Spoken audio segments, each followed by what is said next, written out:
अभी ना जाओ উপমহাদেশের কিংবদন্তি সঙ্গীত শিল্পী আশা ভোসলে আর নেই। আজ রোববার মুম্বাইয়ের ব্রিজ ক্যান্ডি হাসপাতালে চিকিৎসাধীন অবস্থায় শেষ নিঃশ্বাস ত্যাগ করেন তিনি। মৃত্যুকালে তার বয়স হয়েছিল 92 বছর। পরিবার সূত্রে জানা গেছে, শ্বাসযন্ত্রের সংক্রমণ ও শারীরিক দুর্বলতার কারণে শনিবার সন্ধ্যায় তাকে হাসপাতালে ভর্তি করা হয়। শুরুতে হৃদরোগ ও ফুসফুসজনিত জটিলতার গুঞ্জন শোনা গেলেও পরিবারের পক্ষ থেকে জানানো হয়, মূলত সংক্রমণ ও অতিরিক্ত ক্লান্তির কারণেই তার শারীরিক অবস্থার অবনতি ঘটে।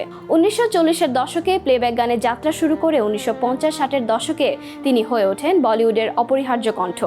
1957 সালে নয়া দৌড় তাকে এনে দেয় ব্যাপক জনপ্রিয়তা।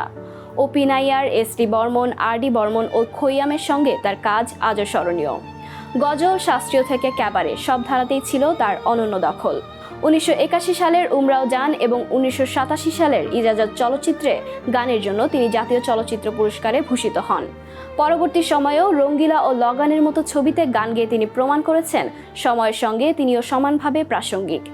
20টিরও বেশি ভাষায় হাজার হাজার গানের এই শিল্পী দাদা সাহেব ফালকে ও পদ্মভূষণ সহ অসংখ্য সম্মাননায় ভূষিত।